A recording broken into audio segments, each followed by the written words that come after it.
Hello, good morning to everyone. शुरू करते हैं आज की क्लास। आज की क्लास शुरू करने से पहले देखते हैं, कल की क्लास में जो है लास्ट क्लास में अपन लोगों ने भूकंप के बारे में पढ़ा था। तो भूकंप के बारे में पढ़ने की आवश्यकता क्या हुई, तो हमने उससे पहले पृथ्वी के आंतरिक भाग को, इंटीरियर ऑफ द अर्थ को पढ़ा था। उसकी लेयर्स के बारे में जाना था, और लेयर्स के बारे में जानते समय हर बार ये सवाल आया था, सर ये कैसे हो रहा है, ये लेयर्स वगैरह जो हैं आपको सब कैसे पता जो है क्या कैसे है।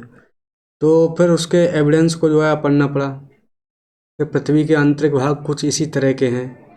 इसलिए हमने जो है अर्थक्वेक को अब पढ़ा, वोल्केनो के बारे में जो है थोड़ा बहुत जाना। वोल्केनो के बारे में एक आगे से सेपरेट लेक्चर जो है आएगा, पूरी एक क्लास जो है वोल्केनो पे बेस्ड रहेगी।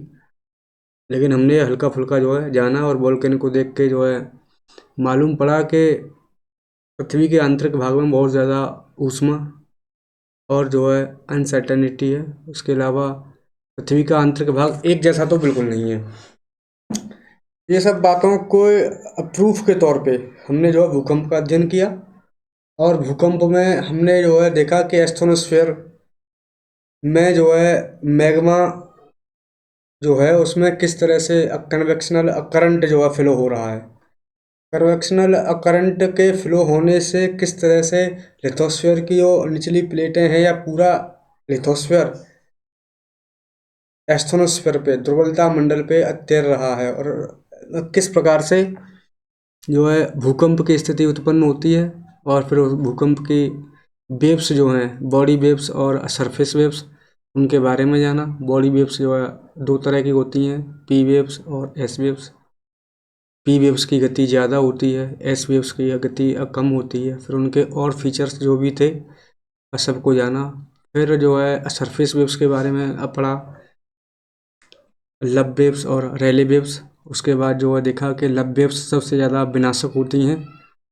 और इन सब बातों से आगे फिर जो है भूकंप, अर्थक्वेक को एज ए एविडेंस जो है यूज़ किया पृथ्वी के इंटीरियर को समझने के लिए। तो इतनी सारी बातें हो गई, बाकी आज की क्लास शुरू करते हैं। आज का टॉपिक है अपना प्लेट टेक्टोनिक।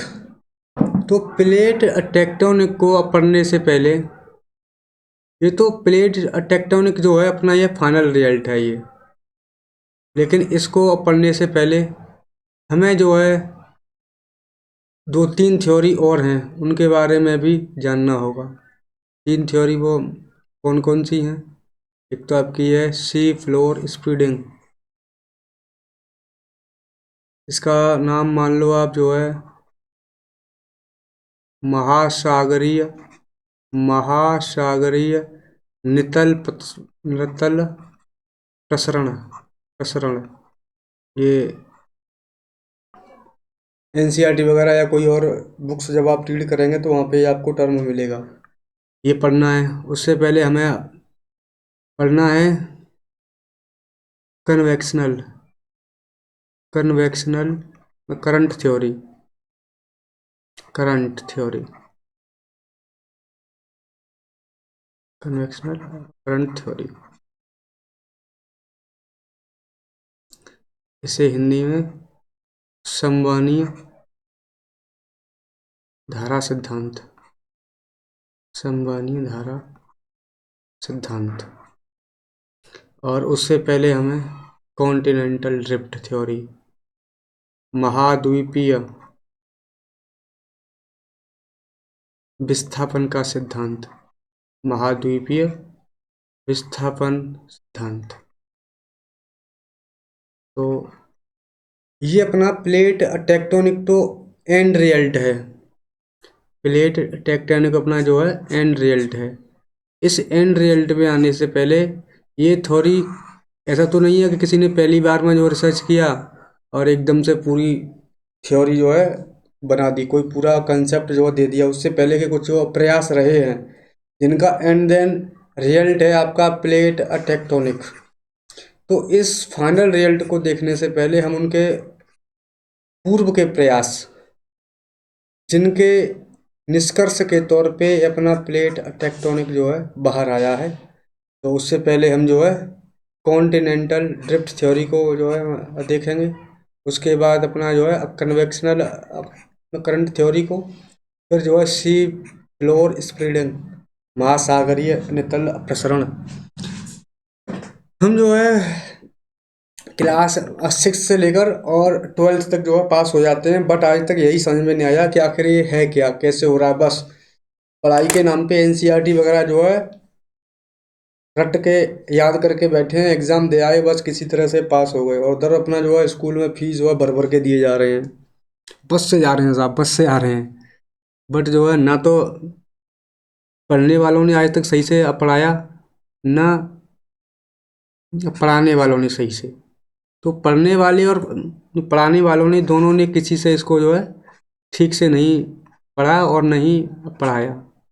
अगर ये सारी समस्याएं वहीं स्कूल लेवल पे ही जो है ख़त्म हो गई होती, तो फिर आगे इस तरह से जो है स्ट्रगल नहीं करना पड़ता। तो आज जो है समझते हैं और शुरू करते हैं अपना जो है कॉन्टिनेंटल ड्रिफ्ट थ्योरी।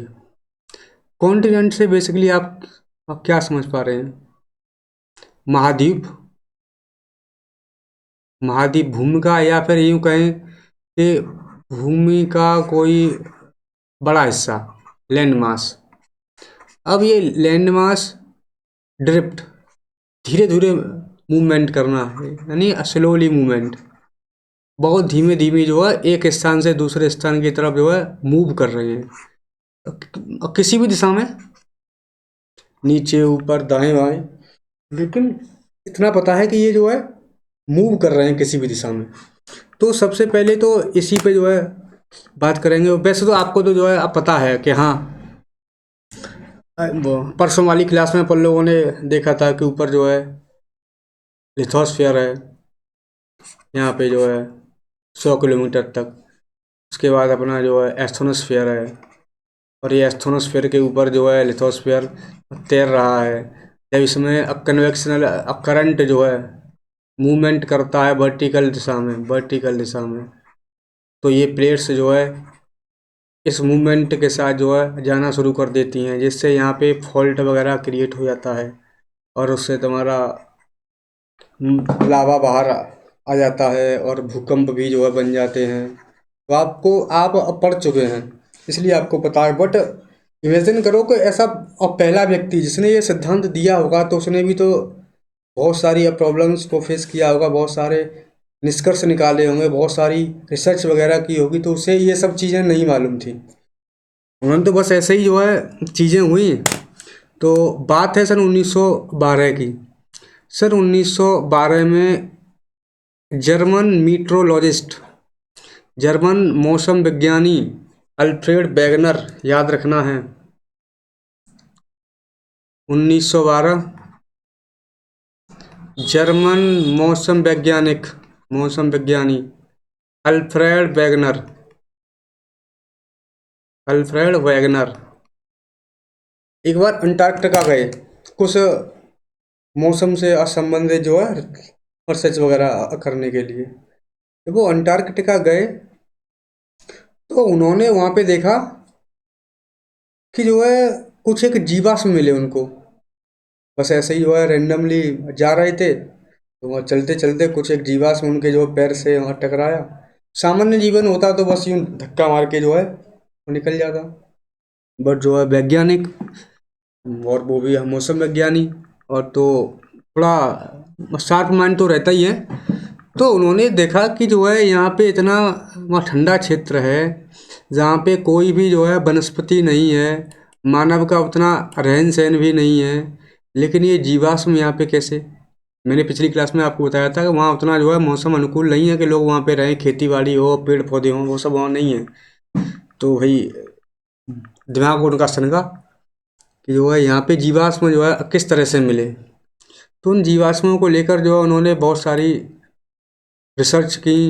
उनका जो है वहाँ पे जो जीवाश्म थे उनका कार्बन डेटिंग पद्धति से एज वगैरह निकाली, और उन्होंने जो है बहुत सारी और भी रिसर्च की, और एंड देन वो इस कंक्लूजन पे पहुँचे कि अपने जो महाद्वीप हैं, ये महाद्वीप जो है, ये अंटार्कटिका जो है आज महाद्वीप है। बट अगर ये अंटार्कटिका आज महाद्वीप है और इस पे जो है वनस्पति मिलने की कोई संभावना नहीं है, कोई फॉसिल्स मिलने की संभावना नहीं है, तो क्या हो नहीं सकता कि ये जो है अंटार्कटिका पहले कहीं ऐसी जगह हो, कहीं ऐसी जगह हो जहाँ पे सूर्य लाइट वगैरह जो है ज़्यादा आती हो, मौसम जो है सम हो, और जहाँ पे इस तरह की या वनस्पति वगैरह या जीवाश्म वगैरह मिलने की संभावना रही हो। ये ऐसी जगह से रहा हो। ये जो आपका अंटार्कटिका यहाँ पे है नीचे, ये देखो, ये रहा आपका अंटार्कटिका। ये पहले कहीं ऐसी जगह रहा हो, यहाँ कहीं ऊपर, जहाँ पे सूर्य की लाइट जो है प्रॉपर मात्रा में आए और जिससे जो है वेजिटेशन का डेवलपमेंट हो, और हो सकता है कि वहाँ पे जो है लोग भी रहते हों। अंतः ऐसी जगह पे जीवाश्म कहाँ से आया? अब इतनी सारी बातें हुई तो उन्होंने जो है एक कॉन्क्लूजन जो है निकाला कि जो है हो सकता है कि ये कॉन्टिनेंट जो हैं, सारे कॉन्टिनेंट कभी एक साथ हों, या जो अंटार्कटिका है वो इन कॉन्टिनेंट के साथ हो। तो उन्होंने जो है पूरे नक्शे का अपना जो है, इस पूरे नक्शे का जो है अध्ययन किया और निष्कर्ष निकाला कि ये जो आपका साउथ अमेरिका है, इसको अगर हम यहाँ पे लाके फिट कर दें अफ्रीका महाद्वीप के पास, तो ये आसानी से फिट हो रहा है। जब उन्होंने इतनी चीज़ देखी तो उनका दिमाग और जो है सनका कि भाई ये क्या, अगर इसके इसके इस वाले भाग को हम यहाँ पे इसके इस वाले भाग में जो है सेट करें तो आसानी से हो जा रहा है, एकदम पजल्स की तरह जो है। फिर उन्होंने देखा कि इसका ये जो पश्चिमी वाला भाग है अफ्रीका महाद्वीप का, और ये नॉर्थ अमेरिका का ये जो साउथ वाला भाग है, अगर मैं इसको यहाँ फिट कर दूँ तो ये फिट हो रहा है। भाई और समस्याएं जो है बढ़ने लगी। उन्होंने ये देखा कि जो है ये वाला हिस्सा जो है, अगर मैं यहाँ कहीं जो है फिट कर दूँ तो ये भी फिट हो रहा है। तो इस तरह से उन्होंने जो है बहुत एक सर्च के बाद, बहुत रिसर्च के बाद जो है एक निष्कर्ष पे पहुँचे कि जो है सारे कॉन्टिनेंट एक साथ लगे हुए थे। लोगों से उन्होंने कहा कि भाई जो है, मेरा मानना है कि जो है इतने साल पहले उन्होंने कुछ एक जो है वो कार्बन डेटिंग से कुछ एक उम्र निकाली, 225 मिलियन ईयर्स है वो। 225 मिलियन है ये, million, million years ago. 1 million बराबर, 1 मिलियन में 10 लाख वर्ष होते हैं, 10 लाख वर्ष। अब समझ लो 225 मिलियन ईयर्स पहले पृथ्वी कुछ इस तरह से रही होगी। लोगों से कहा, लोगों ने कहा तुम्हारा दिमाग खराब है क्या? पृथ्वी इस तरह से रही होगी तो मैं कुछ भी बोल दोगे हम जो है मान लेंगे? फिर लोगों ने कहा ऐसा है कोई अप्रूव वगैरह लेके आओ तो फिर हम माने। तो इन्होंने वही जो जिस पे ये जो है पहले से रिसर्च वगैरह कर रहे थे, तो इन्होंने एक जो है जिक्सो थ्योरी जो है, उसका नाम है जिक्सो थ्योरी, उसकी जो है अवधारणा पेश की। जिक्सो थ्योरी, आप इसे जिक्सो फिट भी जो है बोल सकते हैं। तो ये अवधारणा पेश की कि जो है आप देख लीजिए, ये कॉन्टिनेंट जो है दक्षिण अमेरिका और अफ्रीका, अगर इन दोनों को उठा के एक साथ जो है रख दो तो ये दोनों फिट हो रहे हैं। लोगों ने कहा बात तो सही है, बट ये तो कोइंसिडेंस भी हो सकता है। चलो ठीक है जो है, अब तुक्का लग गया तुम्हारा कि जो फिट हो रहे हैं। फिर उन्होंने जो है ये अपना जो नॉर्थ अमेरिका वाला ये जो हिस्सा था, इस हिस्से के बारे में और ये यहाँ के बारे में बात की। उन्होंने कहा भैया हम नहीं मानते इन सब बातों को, तुम जो बोल बोल रहे हो चलो ठीक है। बहुत बहुत बड़े ऐसे ऐसे आर्टिस्ट हैं आजकल, तुमने देखे होंगे जो है, उन्होंने जो है पूरा ग्लोब उठाया, नक्शा उठाया और उसको जो है एक तरह से इस तरह से इंडिकेट कर दिया कि देखो ये बिल्ली है जो है। बहुत सारी जो है ग्राफिक्स तो भैया कुछ भी कर सकते हैं, बहुत सारी चीज़ें जो है। तो लोगों ने कहा ठीक है, बट जो होगा ये तो कोइंसिडेंस भी तो हो सकता है कि हाँ चलो ठीक है। ये इस तरह से इसका जो है पैटर्न देख के तुमने, और इसका ये जो है पैटर्न देख के तुमने कह दिया कि ये यहाँ पे फिट हो सकता है, मान लिया। बट ज़्यादा दम नहीं है आपकी छोरी में। इनको साहब जो है बुरा लगा।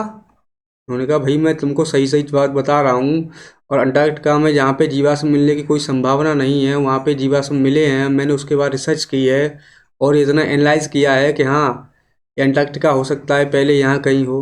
अगर ये यहाँ कहीं होने की संभावना हो सकती है, और देखो ये जो कॉन्टिनेंट हैं ये दोनों आपस में फिट हो रहे हैं। लेकिन फाइनली इन्हें कोई सफलता नहीं मिली, और जो है लोगों ने इनका जो तर्क था ये खारिज कर दिया। ये साहब लग गए और एक जो है खोज करने में। भैया इस तरीके से आप मेरे जो है तर्क को खारिज कैसे कर सकते हैं? बहुत मेहनत करने के बाद जो है ये सब हुआ है, ऐसे नहीं है कि जो है एक दिन हवा में हो गया हो। तो इन्होंने जो है कुछ एक और जो है रिसर्च की, और इन्होंने देखा कि जो अफ्रीका अफ्रीका वाला जो हिस्सा है, ये वाला ये वाला ये वाला और ये वाला, यहाँ की रॉक्स जो हैं, रॉक्स चट्टानें, इनके प्रकार और इनकी एज के बारे में अध्ययन किया। यहाँ पे जो रॉक्स वगैरह हैं जहाँ पे जो दोनों हिस्से जो है आपस में फिट हो रहे थे, उन रॉक्स का अध्ययन किया। तो इन्होंने कुछ और ही देखा। इन्होंने पाया कि यहाँ की जो रॉक्स वगैरह हैं उनमें बहुत हद तक सिमिलैरिटी है, उनमें बहुत हद तक सिमिलैरिटी है।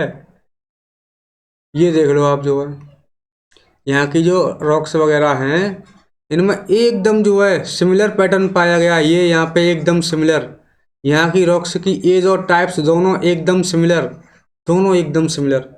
ये बात और पुख्ता हो गई कि हाँ, कॉन्टिनेंट आपस में जुड़े हुए थे। पर ये कहाँ मानने वाले थे? इन्होंने तो जो है आर्ग्यूमेंट पे आर्ग्यूमेंट जो है, सबूत पे सबूत जो है दे डाले। तो पहला सबूत तो आपका क्या हो गया? जिगसॉ। दूसरा क्या हो गया? टाइप ऑफ रॉक, चट्टानों के प्रकार एक जैसे मिले जो है। तीसरा एज ऑफ रॉक, उन जो रॉक्स वहाँ पे थे उनकी उम्र में भी जो है एकदम से समानता पाई गई। तीसरा इन्होंने एक और जो है दिया, टिलाइट डिपॉजिट। टिलाइट डिपॉजिट ये क्या होता है? टिलाइट ये हिंदी इंग्लिश दोनों के लिए बराबर वर्ड है। हिंदी में भी जो है टिलाइट ही लिखा रहता है। ये थ्योरी बेसिकली, जैसे कि मान लो आजकल जो है अपन लोग सुनते हैं ना कि ग्लोबल वार्मिंग जो है चल रही है, बढ़ती जा रही है जो है, और मौसम की जो असमानताएं हो रही हैं। गर्मी में जो है वर्षा हो रही है, वर्षा में गर्मी पड़ रही है, और जो इस तरीके से जो है पैटर्न जो था मौसम का वो चेंज हो रहा है। बाकी जो है सी लेवल वगैरह बढ़ रहा है, ग्लेशियर वगैरह मेल्ट हो रहे हैं। तो इस तरीके की जो है घटनाएं देखने को मिलती हैं। ये एक चक्र है पृथ्वी पे। पृथ्वी पे कोई भी चीज़ हमेशा रहने वाली नहीं है। अगर आज जो है इस तरह की प्रक्रिया है ग्लोबल वार्मिंग जैसी, तो हो सकता है पहले कभी ग्लोबल कूलिंग वगैरह के पैटर्न रहे हों। तो इन्होंने यही जो है देखा कि यहाँ पे जो आपकी ये वाला हिस्सा जो है साउथ अमेरिका का दक्षिण पूर्व वाला हिस्सा, ये अफ्रीका का ये साउथ वाला हिस्सा, और इंडिया, पूरा इंडिया जो है, और यहाँ पे ये आपका ऑस्ट्रेलिया का ये वेस्ट वाला हिस्सा। तो आप मुझे एक बात बताओ,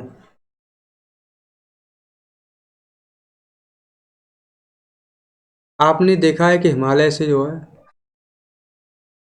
यह आपका यहाँ पे कहीं हिमालय है आपका, और यहाँ से जो है गंगा नदी आ रही है, और वो उत्तर प्रदेश, बिहार, झारखंड, पश्चिम बंगाल होते हुए यहाँ पे सुंदरबन के डेल्टा में बंगाल की खाड़ी में आके गिर रही है। तो ये जो अपने रास्ते से जो आ रही है, ये रास्ते में कुछ सेडिमेंट अवसाद वगैरह लेके नहीं आ रही होगी, कुछ अवसाद।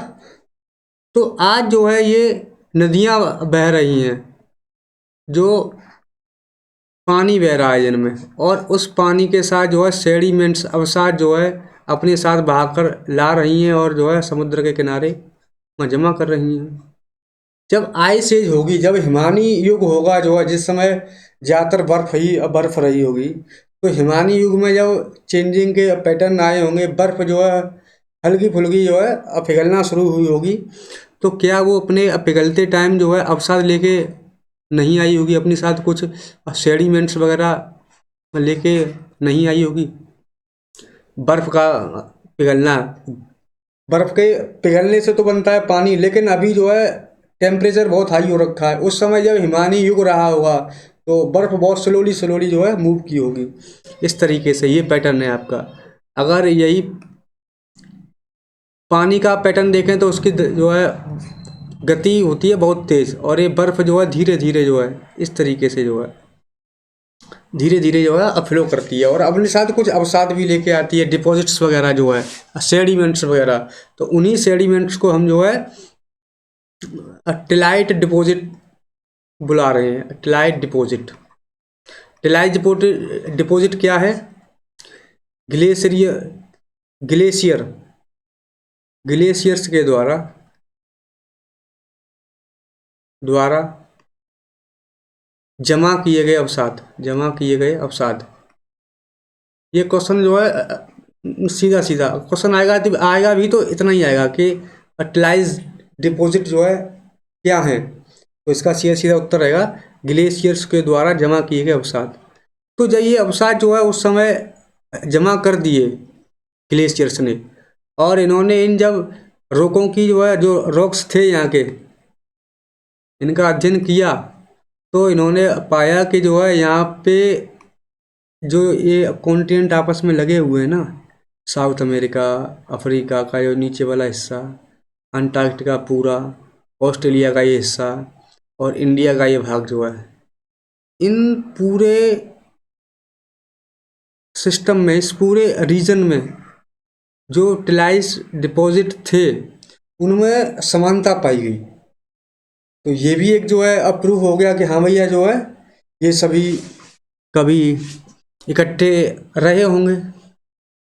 अब इतनी सारी बातें हो गई, और इसके बाद इन्होंने जो है साक्ष्य जोड़ना, इकट्ठे करना इन्होंने बंद नहीं किया, और उसके बाद जो है इन्होंने एक और साक्ष्य दिया, प्लेजर डिपॉजिट। प्लेजर क्या होता है? प्लेजर डिपॉजिट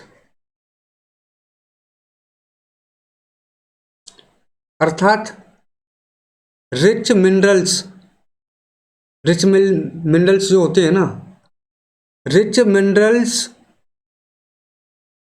अगर कहीं पे डिपॉजिट हो, रिच मिनरल्स जैसे, अरे आप सोने की खान मान लीजिए, सोने की खान मान लो कि ये कहीं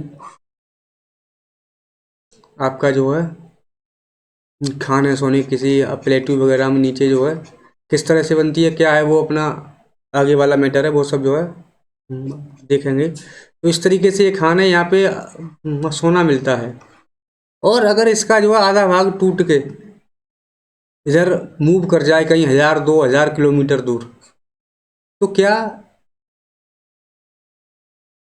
अरे 100 साल बाद, 200 साल बाद, 1000 साल बाद जब इनकी स्टडी होगी, तो क्या यहाँ पे इनमें और इनमें कोई असमानता नहीं मिलेगी? पूरी समानता मिलेगी, क्योंकि जिस प्रकार की चट्टानों से ये जो खाने बनी होंगी, उनके रॉक्स में सिमिलरिटी होगी, प्लस यहाँ पे जो मिनरल्स वगैरह जो भी है पाया जाता है, उसके जो भी गुण होंगे, दोनों के एक साथ जो है एक जैसे मिल रहे होंगे, कितनी भी दूर इसको ले जाओ आप। तो इस तरीके से जो है देखा गया कि गोल्ड कोस्ट जो है घाना, घाना में जो सोने की या खदानें हैं, वो खदानें आपको जो है ब्राज़ील, उसी सेम टाइप की चीज़ें जो है ब्राज़ील में भी इनको देखने को मिल रही हैं। ठीक उसी प्रकार की। ऐसा कैसे हुआ? तो इससे ये साबित होता है कि हाँ जो है उस समय ये जो है कॉन्टिनेंट दक्षिण अमेरिका और जो है अफ्रीका का ये यहाँ कहीं मिलता है खाना, दोनों एक साथ लगे हुए थे। ये भी एक आर्ग्यूमेंट हुआ ना। अब इन आर्ग्यूमेंटों के अलावा एक इनसे भी वो बड़ा आर्ग्यूमेंट जो है, इनसे भी बड़ा एक सबूत, एक प्रूफ जो है इन्होंने ला के दिया। फॉसिल्स का रिकॉर्ड जो है इन्होंने यहाँ के आसपास मिलने वाले एरिया में, अफ्रीका और जो है नॉर्थ अमेरिका के आसपास मिलने वाले एरिया में, यहाँ का इंडिया के जो है इन हिस्सों का अध्ययन किया। अंटार्कटिका में तो यहाँ पे इनको वो मिल ही गया। ऑस्ट्रेलिया के आसपास के जो है वहाँ पे भी इन्होंने अध्ययन किया। तो इन्होंने देखा कि यहाँ पे जो जीवाश्म मिल रहे हैं एज ए प्लांट या एज ए जो है एनिमल वगैरह, जो उस समय के जो जीव रहे होंगे, अभी का तो नहीं, उस समय के, तो उनमें भी एकदम जो है सिमिलैरिटी पाई गई। मान लो कि आप जो है यहाँ पे आपका ये प्यारा भारत है, ये तमिलनाडु के आप जो है कोस्ट पे खड़े हुए हैं। आपने एक जाल फेंका समुद्र में, बंगाल की खाड़ी में, मछली वगैरह पकड़ने के लिए, और आपने जो है जाल खींचना शुरू किया। जाल खींचते खींचते आपको लगा कि जाल बहुत भारी हो गया है, और जब आपने जाल को बाहर निकाला तो देखा कि मछली की जगह उसमें कंगारू फंसा हुआ है। ऐसा कैसे हो सकता है सर? तो मैं वही तो बोल रहा हूँ, जब जो है ऑस्ट्रेलिया कितनी दूर है, और ऑस्ट्रेलिया और इंडिया के बीच में जो है हिंद महासागर है इतना बड़ा, तो क्या ये ऑस्ट्रेलिया से तैर के यहाँ पे आ गया होगा? बिल्कुल नहीं आ सकता सर। तो यही तो, जब इनको जो है यहाँ के आसपास इस पूरे एरिया में, यहाँ पे और ये यहाँ पे ऐसे जीव जो है जो इतने बड़े महासागरों को पार करने के बाद यहाँ तक नहीं आ सकते, जो है एक साथ ये यहाँ के यहाँ नहीं आ सकते, यहाँ के यहाँ नहीं आ सकते, यहाँ के यहाँ नहीं आ सकते। एनिमल उनके पास कोई नाव थोड़ी है जो है जो बैठ के आ गए। तो संभावना है, संभावना नहीं जो है, अब तो मानना पड़ेगा कि हाँ ये बात सही है कि जो है कॉन्टिनेंट आपस में जुड़े हुए थे। अब ये आप और देख लो एक इमेज, जिससे आपको लगे। देखो ये आपका जो है साउथ अमेरिका रहा, ये आपका, और यहाँ पे जो है अफ्रीका रहा। अब ये रेप्टाइल्स और ये रेप्टाइल्स, यहाँ भी इनके जीवाश्म मिल रहे हैं और यहाँ भी इनके जीवाश्म जो है मिल रहे हैं। ऐसा कैसे जो है संभव है? इसके अलावा एक ये और देख लो,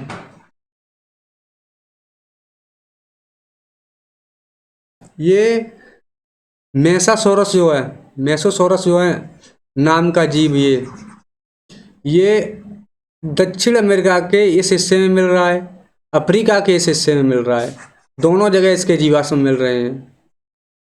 ये ग्लोसोपोरस नाम का जो है वनस्पति वेजिटेशन, ये आपको ऑस्ट्रेलिया में भी मिल रही है, अंटार्कटिका में भी जो मिल रही है, इधर इंडिया में भी मिल रही है, और इधर अफ्रीका में भी मिल रही है, और यहाँ पे साउथ अमेरिका में भी मिल रही है।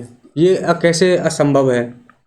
ये आपका लास्ट्रोसोरस नाम का जीव अफ्रीका में मिल रहा है, इंडिया में इसके जीवाश्म मिल रहे हैं, इधर जो अंटार्कटिका में भी इसके जीवाश्म मिल रहे हैं। ये आपका साइनोनाथस नाम का जीव जो है, इसके जीवाश्म आपको यहाँ पे साउथ अमेरिका में मिल रहे हैं, अफ्रीका में मिल रहे हैं जो है।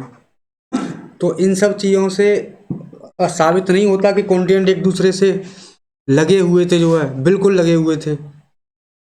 बात तो सर आपकी सही है, पर ये तो बता दो कि कहाँ पे कैसे कैसे लगे हुए थे। ज़रूरी है ना ये भी, कहाँ पे थे, क्या थे, कैसे थे। ये देख लो आप जो है, सबसे पहले आज से 200 25 मिलियन ईयर्स एगो, या आप मोटा मोटा इसे मान सकते हैं 300 मिलियन ईयर्स एगो जो है, ये पूरा जो था इसका एक नाम था कॉन्टिनेंट, कॉन्टिनेंट वाले हिस्से का पेंजिया। ये नाम किसने दिया है? अल्फ्रेड वेगनर ने। वो एक जर्मन मौसम विज्ञानी थे,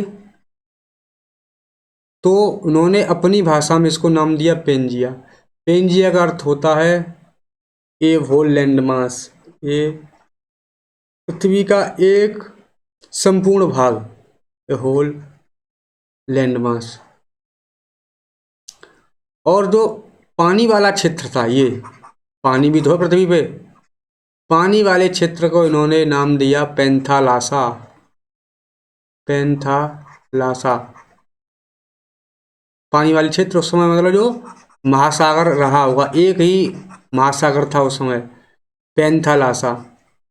और एक ही जो है लैंड मास था, दैट इज पेंजिया, पेंजिया। अब पेंजिया था उस समय 225 मिलियन ईयर्स एगो, लेकिन जो है कॉन्टिनेंट ड्रिफ्ट थ्योरी के अनुसार ये कॉन्टिनेंट मूव करने लगे, ये कॉन्टिनेंट मूव करने लगे जो है। देखो ये अपना प्यारा भारत आजकल है कहाँ, देखो ये आजकल अपना ये प्यारा भारत ऊपरी हिस्से में है, यहाँ पे है अपना इंडिया, यहाँ पे ये रहा इंडिया अपना। 65 मिलियन ईयर्स एगो पहले ये रहा नीचे वाले हिस्से में, उससे भी पहले ये रहा, उससे भी पहले देखो ये रहा। तो आपने कहीं जो है किताबों में पढ़ लिया होगा, भारत जो है, India is a peninsular country that is part of Gondwana land. Bharat एक प्रायद्वीपीय देश है जो पहले गोंडवाना लैंड का हिस्सा हुआ करता था, आज नहीं है, पहले था।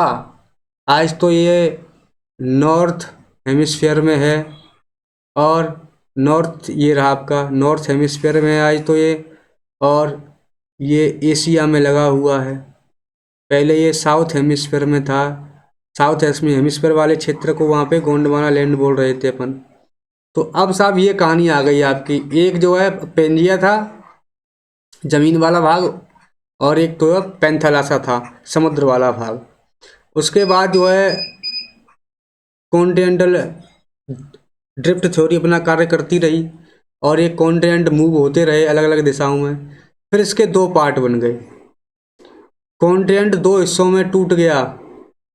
ऊपर वाला हिस्सा लॉरेशिया, लॉरेशिया नाम आपके यहाँ पे नॉर्थ अमेरिका में सेंट लॉरेंस नाम की नदी पाई जाती है, सेंट लॉरेंस, उसके नाम पे जो है रख दिया गया है लॉरेशिया। और नीचे वाला हिस्सा गोंडवाना लैंड, गोंडवाना यहाँ पे पहले गोंड जनजाति निवास करती थी, उसके नाम के आधार पे इसको जो है गोंडवाना लैंड नाम दे दिया। अब ये दोनों कॉन्टिनेंट जब अलग हुए भाई, ये पूरी आपकी ज़मीन थी, अब इसके बीच में से ये जो है टूट गया, इधर का भाग ऊपर गया, इधर का भाग नीचे आया। तो बीच में जो गैप क्रिएट हुआ है, उस गैप को भरने के लिए इधर उधर से पानी नहीं आ जाएगा, इसमें पानी जो है पृथ्वी पे वो इस गैप को भर नहीं देगा क्या? भर देगा सर। हाँ, तो ये जो गैप जो बना बीच में, जो सागर का निर्माण हुआ, उसे कहते हैं टेथिस सागर, टेथिस सागर। इतनी बात समझ में आई? अरे तुमने सुना होगा ना कि हिमालय जो है टेथिस सागर के स्थान पे बना हुआ है, पढ़ा होगा कहीं, वही है ये जो है टेथिस सागर। ये जो है अपना पूरा इतना एरिया जो है ये, तो दो कॉन्टिनेंट जो है अलग हुए, पहले पेंजिया था, फिर जो है टूट गया लॉरेशिया में और गोंडवाना लैंड में, उनके बीच में जो ये गैप क्रिएट हुआ, इस गैप में जो पानी आ गया, एक समुद्र बन गया, सागर बन गया, जिसे हम टेथिस सी कह रहे हैं। अब आगे आगे समय जो है बढ़ता गया, और स्थिति ये हो गई आपकी, यूरोप आपका यहाँ से देखो ये अलग हो गया, नॉर्थ अमेरिका अलग हो गया, साउथ अमेरिका यहाँ पे ये अलग हो गया, अफ्रीका अलग हो गया, इंडिया यहाँ पे ऊपर की तरफ जो है जा रहा है, देखो मूवमेंट कर रहा है, ऑस्ट्रेलिया भी इस साइड जो है मूवमेंट कर रहा है, अंटार्कटिका नीचे की तरफ मूवमेंट कर रहा है। और वर्तमान की स्थिति ये है आज वर्तमान में जो आप देखते हैं। तो सर क्या आगे भी चीज़ें बदलती रहेंगी? हमेशा बदलती रहेंगी। प्रकृति में कुछ भी स्थायी नहीं है, प्रकृति में कुछ भी स्थायी नहीं है, सब चीज़ें समय के साथ साथ जो है बदलेंगी। तो सर ये बात है। अच्छा, तो ये आपने सिस्टम देखा, अब आप यहाँ पे खड़े होके आवाज़ लगा सकते हो। सर इसे कहते हैं कॉन्टिनेंटल ड्रिफ्ट थ्योरी, महाद्वीपों का अलग अलग होना। यहाँ जाके जोर से चिल्लाओ, जो है समझ में आएगा कि कॉन्टिनेंटल ड्रिफ्ट थ्योरी क्या होती है। आज तक जो है कॉन्टिनेंटल ड्रिफ्ट थ्योरी के नाम पे बता दिया हुआ स्कूल में, महाद्वीप अलग हो रहे हैं, बस वही होगी जो है कॉन्टिनेंटल थ्योरी। क्या था, कैसे था, किसने अवधारणा दी और किसने आर्ग्यूमेंट, उसने आर्ग्यूमेंट दिए क्या, आर्ग्यूमेंट भी मैंने आपको बता दिए जो है। Jigsaw fit, type of rocks जो है, एज ऑफ रॉक्स है, और ट्लाइट डिपॉजिट हैं, प्लेजर डिपॉजिट हैं, जीवाश्म भी हैं जो है। इतने सारे आर्गूमेंट दिए और उन आर्गूमेंटों के आधार पे जो है ये सिद्ध कर दिया कि हाँ सारे कॉन्टिनेंट एक साथ जुड़े हुए थे। ये बात तो मान ली सबने जो है, चलो तुम्हारे आर्गूमेंट एकदम ठीक है, बहुत बढ़िया है, मान लिया हमने कि जो है सारे कॉन्टिनेंट एक साथ जुड़े हुए थे। बट इन कॉन्टिनेंट्स में मूवमेंट कैसे हुआ ये तो बता दो। आपने यहाँ का आप सिस्टम ले आए, मान लिया हमने, ये वाला सिस्टम ले आए, मान लिया हमने, और आपने जो आर्गुमेंट दिए, आपने जो साक्ष्य दिए वो एकदम बहुत बेहतर थे, बेहतरीन थे, उनको भी हमने जो है एक्सेप्ट कर लिया। बट भैया ये तो बता दो कि ये कॉन्टिनेंट मूव कैसे हुए, यहाँ पे ये पूरा एक था, यहाँ पे दो हो गए, यहाँ पे ये 7 बन गए, ये आज वर्तमान स्थिति ये है। ये तो बता दो ना कि हुआ कैसे आखिर। अब अल्फ्रेड साहब ने बस यहीं पे जो है पूरी थ्योरी गड़बड़ कर दी। पर होता है भाई, पहली बार में जो है चीज़ें होती हैं, और ये इतना बड़ा कंसेप्ट देना जो है हम अपन लोग तो आज तक नहीं सोच पाते। जियोग्राफी अब पढ़ रहे हैं, पढ़ने के नाम पे हम लोग आज तक ये नहीं समझ पाए कि कॉन्टिनेंटल ड्रिफ्ट थ्योरी क्या है। जिस आदमी ने रिसर्च करके हमारे सिलेबस में डाल दी है, रखवा दी है, उसे हम पढ़ रहे हैं। पढ़ाने के लिए टीचर अलग से स्कूल में बैठे हैं, वो ना पढ़ा पा रहे हैं ना आप जो है अब तक समझ पा रहे हैं क्या है। अब उस आदमी की भी भाई अपनी कुछ समस्याएं रही होंगी, समस्याएं होती हैं भाई। तो इन्होंने साहब यहीं पे जो है मामला बिगाड़ दिया, और उन्होंने कहा कि देखो भैया पृथ्वी पे एक फोर्स कार्य कर रहा है, पोलर फिलिप फोर्स, पोलर फिलिप फोर्स, फोर्स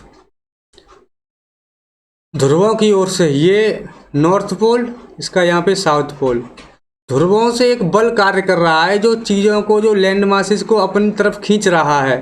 ये यहाँ से ऊपर की तरफ जा रहे हैं, इधर से जो है आधे नीचे की तरफ जा रहे हैं, क्योंकि दोनों लैंड मासेस को अपनी तरफ खींच रहे हैं। एक नीचे खींच रहा है, एक ऊपर खींच रहा है। लोगों ने कहा चलो ठीक है, ये भी मान लिया, लेकिन उन्होंने साथ में एक आर्ग्यूमेंट और दिया, number 2, tidal force, tidal force, tidal force. यहाँ तक तो मामला ठीक था, पोलर फिलिप फोर्स तक तो मामला ठीक था कहीं तक, बट मामला पूरा बिगड़ गया इनका यहाँ पे आके। इन्होंने कहा टाइडल फोर्स में होता नहीं है ज्वारीय बल, जो सूर्य और चंद्रमा अपने गुरुत्वाकर्षण बल से जो है, तुमने देखा होगा कि जो ज्वार भाटे आते हैं समुद्र में, समुद्र के पानी सी लेवल का बढ़ना घटना, बढ़ना घटना, इस तरीके से तो जो है सूर्य और चंद्रमा के गुरुत्वाकर्षण बल की वजह से होता है। तो इन्होंने आर्गुमेंट दिया सर जो है ज्वारीय बल कार्य कर रहा है जो कॉन्टिनेंट्स को अपनी तरफ खींच रहा है, और ये कॉन्टिनेंट जो है एक दूसरे से दूर जा रहे हैं, मूव कर रहे हैं जो है। अब सामने वाले भी कोई बुद्धू नहीं थे, उन्होंने कहा भाई ये बताओ, जब जो है टाइडल फोर्स कॉन्टिनेंट्स को खींच पा रहा है, तो पृथ्वी जो रोटेट कर रही है, जो रिवॉल्यूशन कर रही है, क्या वो उसको जाम नहीं कर देगा? या पृथ्वी पे स्थित लैंड मास को, जमीन के भाग को वो अपनी तरफ खींच ले रहा है, तो क्या पृथ्वी की गति को अवरुद्ध नहीं कर देगा वो? अब साहब यहीं पे जाके ये जो है फेल हो गई इनकी थ्योरी, जो है ड्रॉबैक है ना कुछ, ये दोनों ड्रॉबैक हैं इनकी थ्योरी के।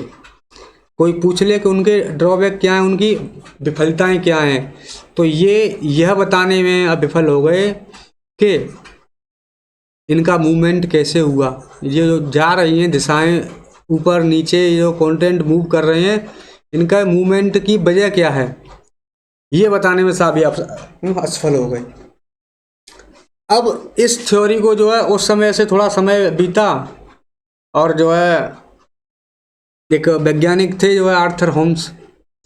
तो आर्थर होम्स जो उच्च बौद्धिक क्षमता वाले व्यक्ति होते हैं ना, वो किसी भी चीज़ को यूं ही हवा में एक्सेप्ट और रिएक्ट नहीं करते, वो लॉजिकली जो है सोचते हैं, अपन लोगों की तरह बिल्कुल रिएक्ट नहीं करते। कोई बात किसी से भी सुनी और जो है उसे तुरंत जो है हवा में अगर मानना है तो मान लिया और नहीं मानना है तो नहीं माना। कितने भी कोई आर्ग्यूमेंट दे सामने वाला, मानना है तो मानना है, नहीं मानना तो नहीं मानना, वो सब नहीं होता। तो उच्च बौद्धिक क्षमता वाले व्यक्ति चीज़ों को एनालाइज करते हैं, देखते हैं उनको। तो आर्थर होम्स ने जो है इनके जो ये मादी विस्थापन था उनको देखा, जो है उनका अध्ययन किया सही से, जो है उन्होंने पाया कि अल्फ्रेड वेगनर सही बता रहे थे, बट वो इसका रीज़न नहीं दे पाए कि कंटेंट क्यों मूव हुए हैं।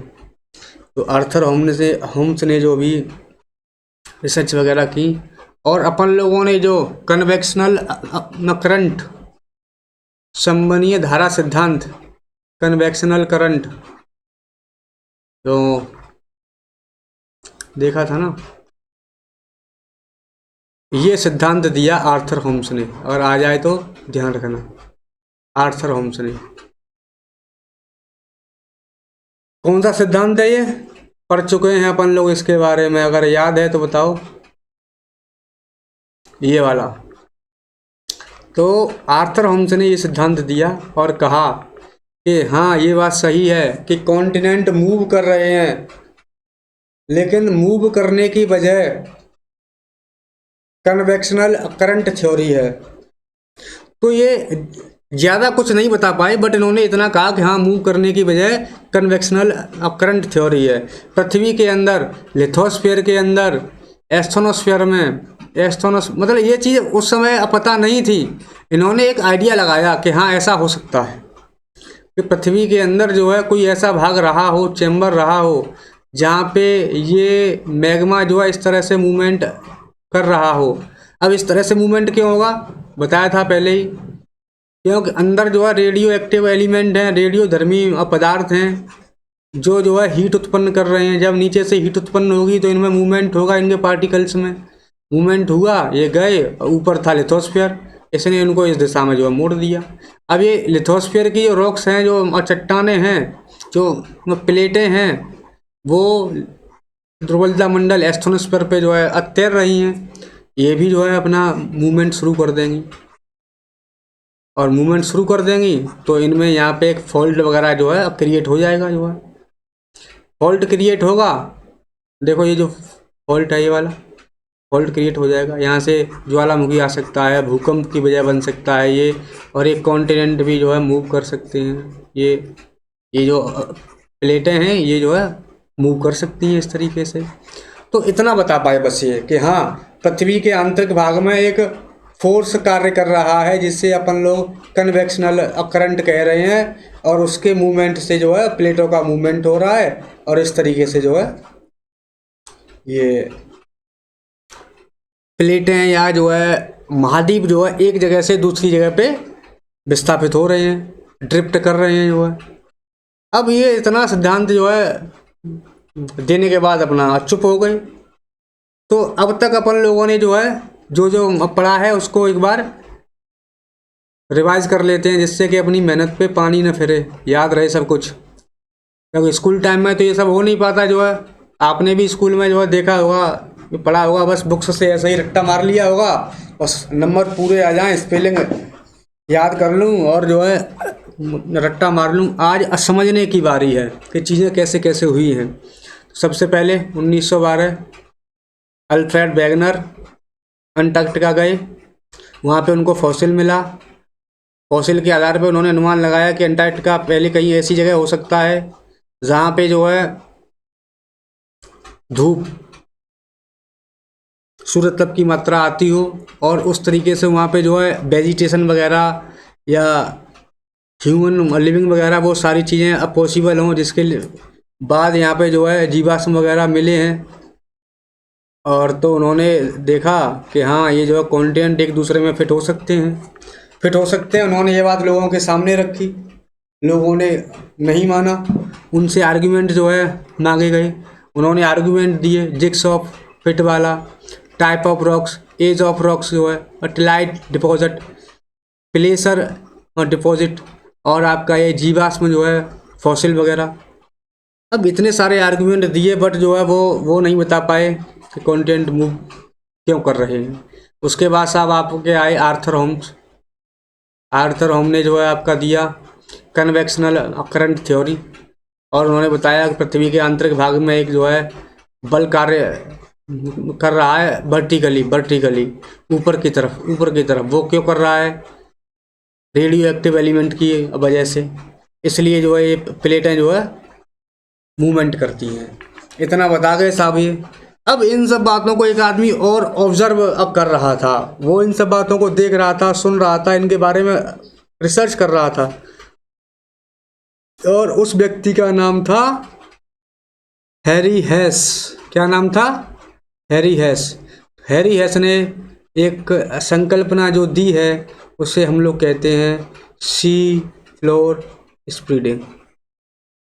अब कॉन्टिनेंटल ड्रिफ्ट थ्योरी जो काम पूरा नहीं कर पाई, कन्वेक्शनल करंट थ्योरी जो काम पूरा नहीं कर पाई, जो इनके ड्रॉबैक थे, जो इनकी खामी थी इन दोनों की, उनको कहीं हद तक, बहुत हद तक ये पूरा करने की कोशिश अब करेंगे। फिर उसके बाद अपन लोग बढ़ेंगे प्लेट टेक्टोनिक की तरफ। तो प्लेट और टेक्टोनिक को तो अपन लोग पढ़ेंगे कल। आज यहाँ पे सी फ्लोर स्प्रेडिंग तक जो है देख लेते हैं और उसके बाद पढ़ेंगे कल। तो शुरू करते हैं अपना सी फ्लोर स्प्रेडिंग। तो हैरी हेस भी इन सब चीज़ों को देख रहे थे। जब हैरी हेस इन सब चीज़ों को देखा तो उन्होंने भी जो है इस पर रिसर्च वगैरह करना जो है शुरू किया और अपना दिमाग लगाना शुरू किया, जो है चीज़ें कैसे क्या हो रही हैं। और समझ में आ रहा है ना चीज़ें कैसे क्या हैं। अब इन्होंने साहब जो है देखा कि ये जो स्थिति है, कौन सी वाली स्थिति भैया? ये वाली स्थिति। इन्होंने भी जो है चीज़ों को सिरे से नकारा नहीं, बल्कि चीज़ों को ऑब्जर्व किया। ऑब्जर्व किया मतलब सर, इन्होंने जो है देखा कि अगर कॉन्टिनेंट मूव हो रहे हैं, तो क्या सर? तो ये कि जैसे ये अगर अफ्रीका और साउथ अमेरिका आपस में लगे हुए थे, मान लिया, और मान क्या लिया, उसके साक्ष्य भी हैं। ये बात तो मैंने मान ली कि हाँ दोनों ये लगे हुए थे, बट जब ये दोनों अलग हुए हैं, वर्तमान नक्शे में ये अलग है ना, बहुत दूर है, तो इनके बीच में ये देख लो, ये वर्तमान नक्शा ये है, ये आपका साउथ अमेरिका, और ये आपका यहाँ से यहाँ तक ये अफ्रीका ही है। अगर ये दोनों अलग हुए हैं, मूवमेंट किया है, और इनके बीच में आज एक सागर है, जिस सागर का नाम अटलांटिक सागर है, तो सागर जब ये दोनों अलग हुए हैं इधर और इधर, तो इनके जो सागर बना है तो वो किसी रॉक से बना हुआ।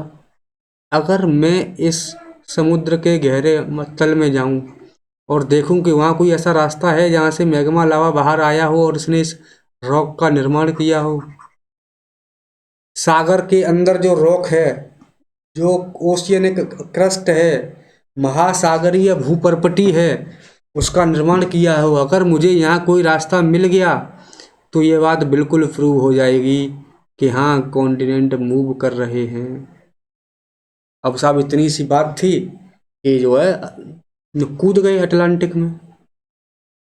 ये अटलांटिक में कूदे नहीं, बेसिकली जो है बहुत सारी जो है चीज़ें होती हैं उसमें। तो ये अटलांटिक में जो है पहुँचे, और जब नीचे पहुँचे तो इन्होंने देखा कि हाँ, एक फॉल्ट है वहाँ पे, एक रिज है वहाँ पे, एक क्रैक डेवलप है वहाँ पे जो है, जहाँ से लावा बन रहा है, निकल रहा है, या वर्तमान में तो नहीं, बट जो है ये जो रॉक्स हैं इसके आसपास की, यहाँ पे जो ये इसके आसपास की, ये नई हैं यहाँ की अपेक्षा।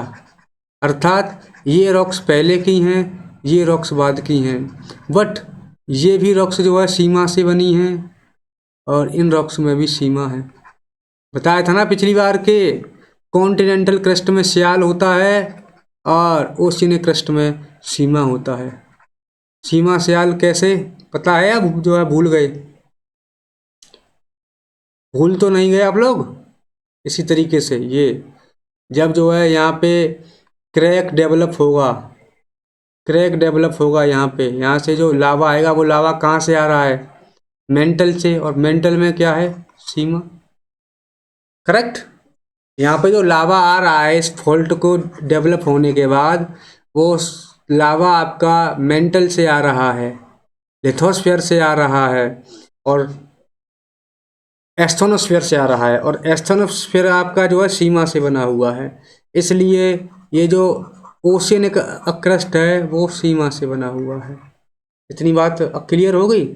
अब इन्होंने ये सारी चीज़ें देखी, और इन सारी चीज़ों को देखने के बाद इन्होंने कहा कि हाँ, वास्तव में भैया यहाँ पे तो एक फॉल्ट है, यहाँ पे एक क्रैक है, जिसकी वजह से जो है ये अंदर का लावा जो है बाहर आ रहा है, और दिन प्रतिदिन, मतलब एक बहुत लंबे टाइम स्केल में जो है, ऐसे नहीं कि जो है आज जो है दोनों कॉन्टिनेंट अलग हो गए और तुम वहाँ कल गए तो वहाँ पे आपको पूरा जो है ओशियन का क्रस्ट जो है बना मिला।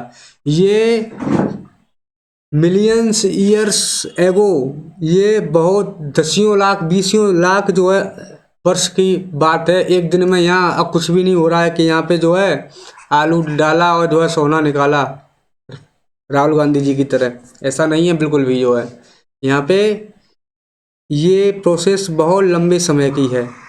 तो इन्होंने इसकी स्टडी शुरू करना की, तो इन्होंने देखा कि इसके जो फॉल्ट के जो आसपास की एरिया है, दरार जिसे नहीं कहते, रिज, देख लो यहाँ पे ये फॉल्ट है आपका, जहाँ से दो हिस्से मूवमेंट कर रहे हैं, ये वाला हिस्सा इसे हम कहते हैं फॉल्ट।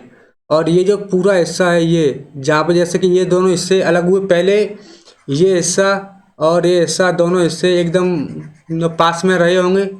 कॉन्टिनेंट दूर जा रहा है, दूर जा, जैसे ये यहाँ से हिला, इसके बीच में जो है बीच वाले हिस्से में मैग्मा लावा आ गया, क्रस्ट बन गया, लेकिन ये साथ के साथ जो है मूव कर रहा है। लावा आता गया, बनता गया, आता गया, बनता गया, ये दूर होते गए, आता गया, बनता गया, दूर होते गए, दूर होते गए, इस तरीके से ये और दूर हो गए, इस तरीके से। लेकिन जो बीच का ये जो गैप है ना, वहाँ पे जो है लावा आ रहा है और साथ के साथ जो है बन रहा है। तो सबसे पहले यहाँ पे जो रॉक होगा इनके पास, वो सबसे पुराना पाया इन्होंने, और फिर उसके बाद जो फॉल्ट के पास जो रॉक था, वो नया रॉक मिला इनको यहाँ पे नया। आप बताओ, ये ए है, ये एक सेकंड, यहाँ पे ये आपका फॉल्ट है, इतनी बात समझ में आएगी।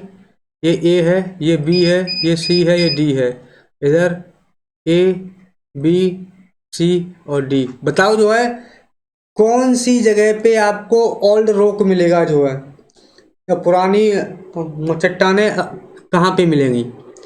जाहिर सी बात है यहाँ पे मिलेगी, क्योंकि ये भाग और ये भाग पहले एक साथ थे यहाँ पे। तो जो हिस्सा पहले यहाँ पे बना होगा वो पुराना होगा, फिर ये वाला नया, ये और नया, ये और नया, ये और नया, जितने फॉल्ट के पास आते जाओगे नया नया होता जाएगा जो है नया। तो इस तरीके से जो है, तो इसकी उम्र में भी जो है रॉक्स की जो एज थी वो भी देखी, उसमें भी बहुत जो है असमानता पाई गई कि हाँ, ये धीरे धीरे जो है कॉन्टिनेंट मूव कर रहे हैं, और धीरे धीरे जो है नए ओशियन क्रस्ट का निर्माण हो रहा है। वो हो कैसे रहा है ये और देख लो जो आप लोग। सबसे पहले मान लो कि आप, ये स्थिति थी जो आपके सामने है, एक फॉल्ट क्रिएट हुआ यहाँ पे। एक फॉल्ट क्रिएट होने के बाद जो है, दिख रहा है ना फॉल्ट, या फिर से बताऊं? यही फॉल्ट, ये फॉल्ट क्रिएट हुआ, ये स्टार्ट मूवमेंट किया, इसने स्टार्ट मूवमेंट किया, हल्का सा फॉल्ट क्रिएट हुआ। ये फॉल्ट क्रिएट होने के बाद अगली स्थिति ये है, ये देख लो, ये हिस्सा इधर और गया, ये हिस्सा इधर और मूव कर गया। बीच का जो क्षेत्र है वो क्षेत्र क्या है, यहाँ पे ओशियनिक क्रस्ट बनना शुरू हो गया, ये ओशियनिक क्रस्ट बनना शुरू हो गया, और आगे गया, जाते जाते इतना बड़ा हो गया ये जो है। अब पूरे ओशियनिक क्रस्ट की संरचना हो चुकी है, और ये पूरा जो है महासागर है, एक महासागरीय क्रस्ट है। यहाँ पे जो रॉक मिलेगी वो ओल्ड होगी, यहाँ पे जो मिलेगी वो न्यू होगी। कैसे? समय के आधार पे, समय के आधार पे। पहले ये वाला पॉइंट और ये वाला पॉइंट एक साथ थे, सबसे पहले यही तो थे, फिर ये जो है बढ़ते गए आगे, मूव करते गए आगे ये। तो इस तरीके से जो है इन्हें एक बार ये और देख लीजिए, यहाँ पे चीज़ें और क्लियर हो जाएंगी जो है।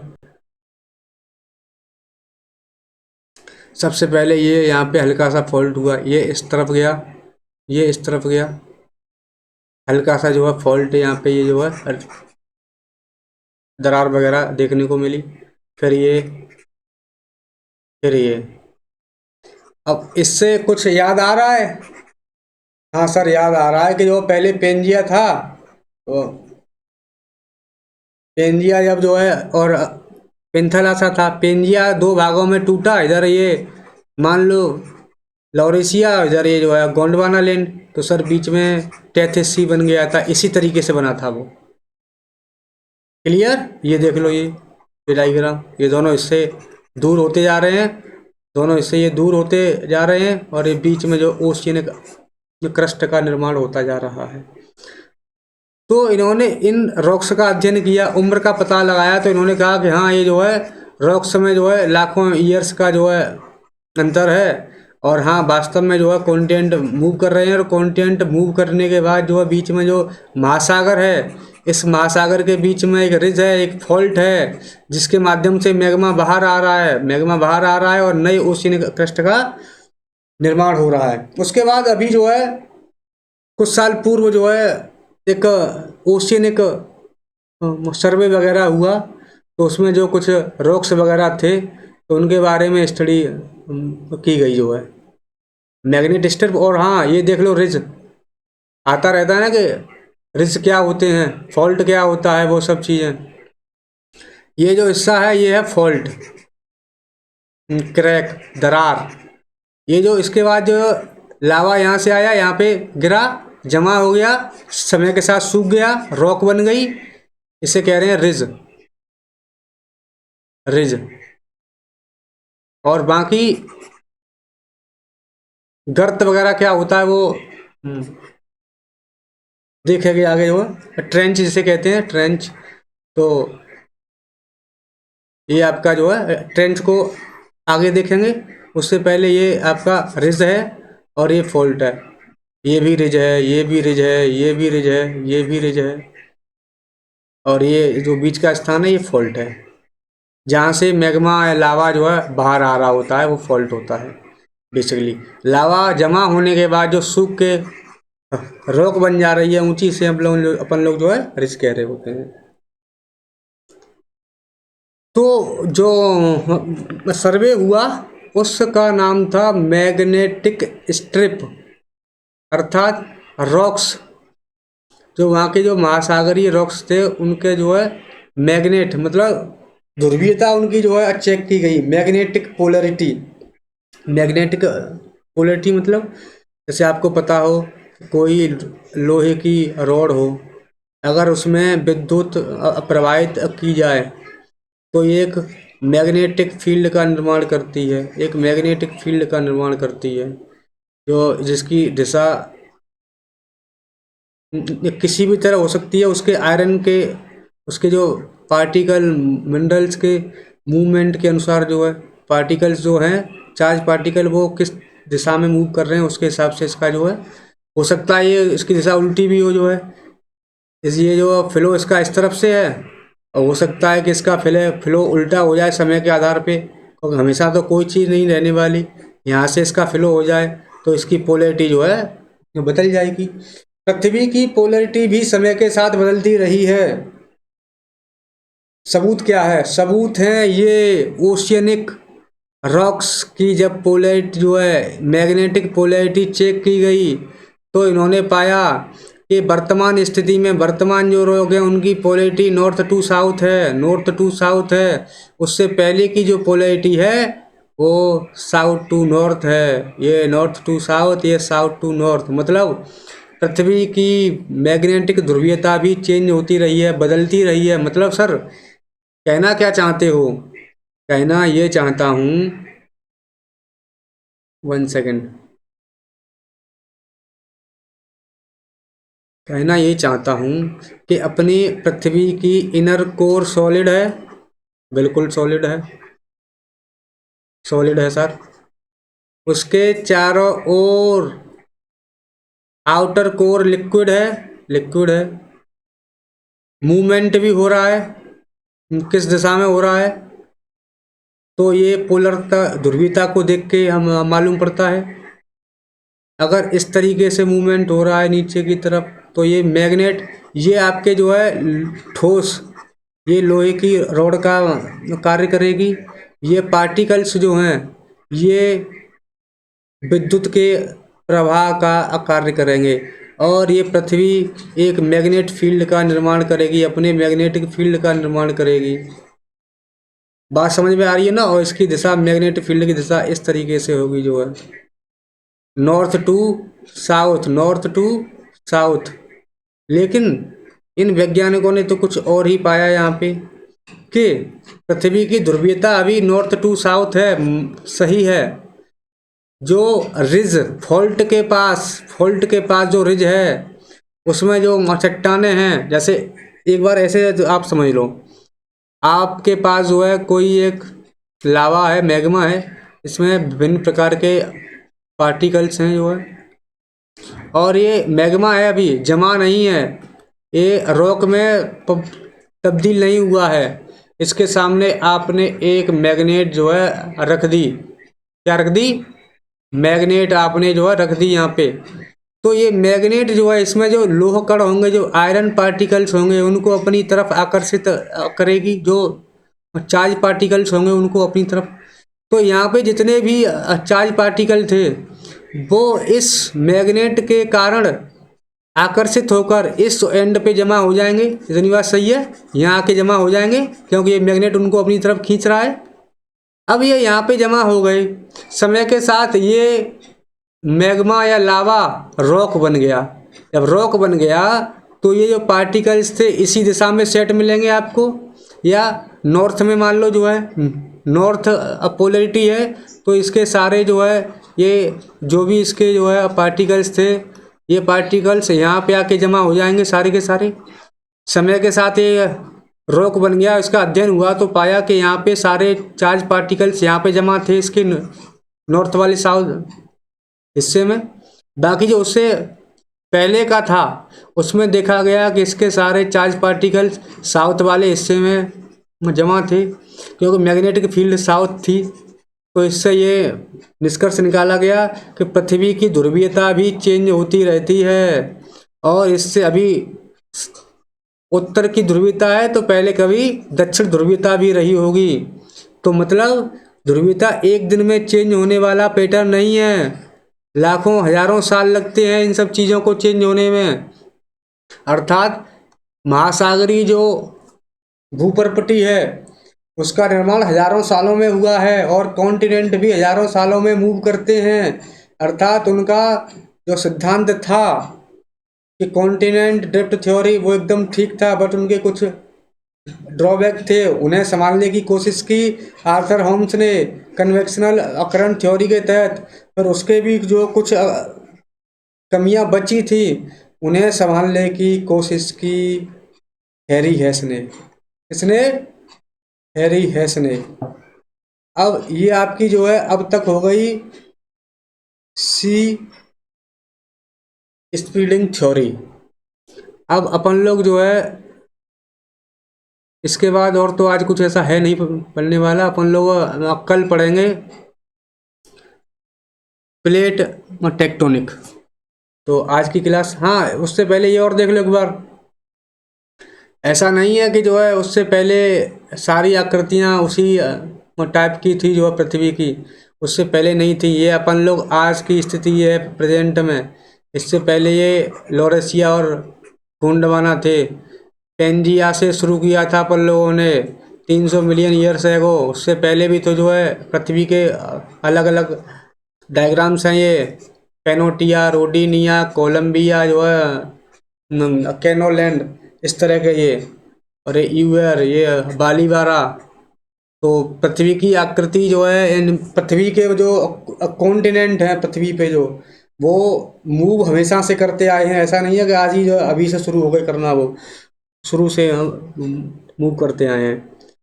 तो आज की क्लास यहीं पे जो है समाप्त करते हैं। कल की क्लास में प्लेट टेक्टोनिक थ्योरी शुरू करेंगे। फिर वहाँ पे जो है भूकंप वगैरह। भैया भूकंप अगर कहीं पे आ रहे हैं, कहीं पे बन रहे हैं भूकंप, तो उसी स्थान पे पर्टिकुलर जगह पे भूकंप क्यों आ रहे हैं। सुनामी पर्टिकुलर स्थान पे क्यों आ रही है, उसकी वजह है फिलीपींस और जापान। अक्सर जो है न्यूज़ में क्यों मिलते हैं कि जापान में जो है भूकंप आ गया, फिलीपींस में जो है भूकंप आ गया। तो उसकी वजह क्या है, पर्वत फोल्ड माउंटेन्स वगैरह जो है बन रहे हैं, तो उसी जगह पे अब क्यों बन गए। हिमालय मेरे घर के सामने क्यों नहीं बना। ज्वालामुखी कोई है तो वहीं क्यों निकल रहा है, मेरे चरणों में आके क्यों नहीं ज्वालामुखी निकल आया। भूकंप जो है वो सब उन्हीं पर्टिकुलर स्थानों पे जो है तो क्यों मिलते हैं। उस दिन आपके मन में सवाल था कि सर जो है इन्हें कैसे मालूम पड़ेगा कि भूकंप जो है कहाँ पे आता है। क्या भूकंप आते टाइम ये लोग सीस्मोग्राफ लेके घूम रहे होते हैं, यहाँ पे भूकंप आ रहा है और डिस्ट्रक्शन हो रहा है, दुनिया भाग रही है इस तरफ, ये सीस्मोग्राफ लेके इस तरफ जो है जा रहे हैं यहाँ पे उसकी तीव्रता नापने। ऐसा बिल्कुल नहीं है। प्रोन एरियाज हैं वो जो है पहले से तय हैं कि यहाँ पे भूकंप आता है। कैसे तय हैं ये देखेंगे कल। तो ठीक है, फिर जो है आज की क्लास यहीं पे समाप्त करते हैं और अपनी क्लास कल शुरू करेंगे प्लेट टेक्टोनिक थ्योरी से। और इन थ्योरीज के जो ड्रॉबैक हैं, जो विफलताएं हैं, उन सभी विफलताओं को कल प्लेट टेक्टोनिक थ्योरी संभालेगी और आपको जो है सारे आंसर्स देगी जो आपके मन में हैं उन सारे सवालों के। ठीक है, तो फिर आज की क्लास यहीं पे ख़त्म करते हैं। कल पढ़ेंगे अपन लोग प्लेट टेक्टोनिक थ्योरी। ठीक है फिर।